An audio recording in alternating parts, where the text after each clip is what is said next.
Hello everyone and welcome back to Foot Forecast, and today's video I'm going to be going through my Europa League roundup for match day 7. I'm going to focus on all the British sides that took part in today's Europa League.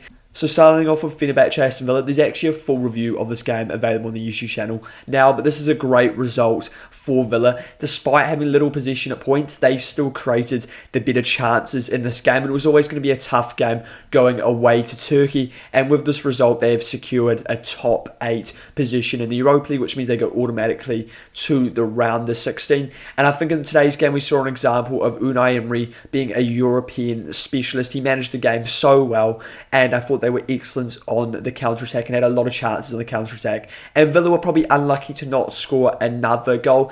But at the same time, though, Marco Bizzot made some crucial saves. And I think maybe a more fair reflection of what we saw was probably a 3-1 win for Villa in this game. And I guess the question is, should Marco Bizzot be starting over Emi Martinez in goal for Villa in their next game? And I would probably say yes, because Martinez continues to make mistakes for Villa, and look, Martinez is better with his feet, but overall as a shot stopper I think Bizzot's playing a lot better.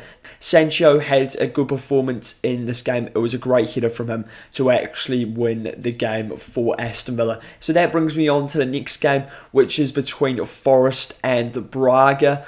And my key takeaways from this is, first of all, the quality of depth for Forest is not good enough. And we saw this in today's game. And it felt similar to the Wrexham game where they went out of the cup. Bakawa, McAtee and Savano, all three of them were terrible in today's game. And it's a concern for Dyche, the fact that he can't rotate against a side like Braga, who aren't a particularly strong side. But at the same time, you've got to say Dyche got it wrong in today's game. And he probably had to pick a more strong lineup, because now Forest cannot finish in the top 8 of the Europa League. I think the things to discuss in this game as well is the penalty shout for Savano. I think that was a penalty, and then it was a great save by the Braga keeper up against the Gibbs White penalty, and that actually resulted in Braga going up the other end and scoring, because Gibbs White missed the penalty.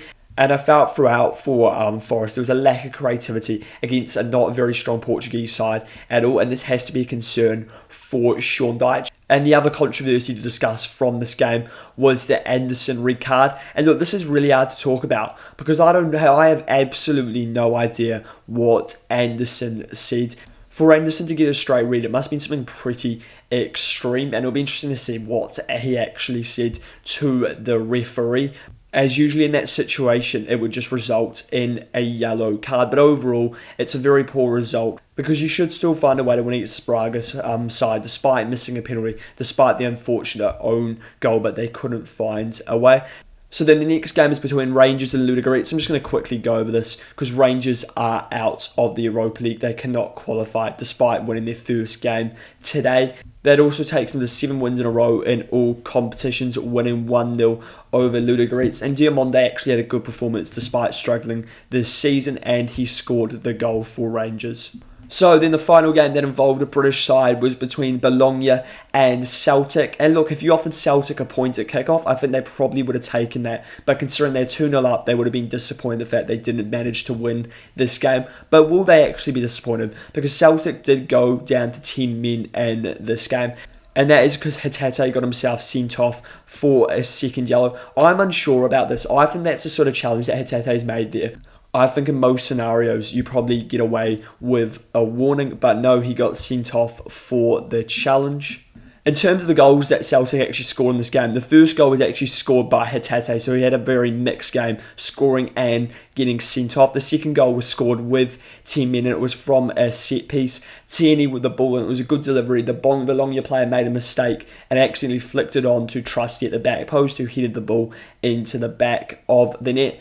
And from there, Celtic sat in for the second half, and Bologna had 36 shots in total and 84% possession in the second half. And Bologna dominating these stats eventually took its toll, because Celtic did concede 2 goals in that second half. I thought the standout players for Celtic were Tierney. He was great defensively and he put the ball in the box. I thought Trusty was good, and I thought Scales was also good for Celtic. I also felt the defence in general was very good for Celtic in that game, considering the lack of the ball they had in that second half, and it was all about holding on. So what does that mean for Celtic in the Europa League? Well, they're now in 24th place, and their next game is against Utrecht at home, which I expect them to win. All they have to do, though, is remain in that top 24 by the end of the match day, and they will qualify for the playoffs. I do expect them to remain in that top 24 because their game is against Utrecht at home, and I expect them to win that game because they're 34th in the Europa League and they're 10th in the Eredivisie, and they've only got 1 point so far in the Europa League. So it should be a reasonably easy win, I think, for Celtic, especially considering that game is at home and Celtic Park's going to be absolutely rocking for that. Let me know your thoughts on these games, and if you enjoy this video, it'd be great if you subscribe to the channel as well as liking the video.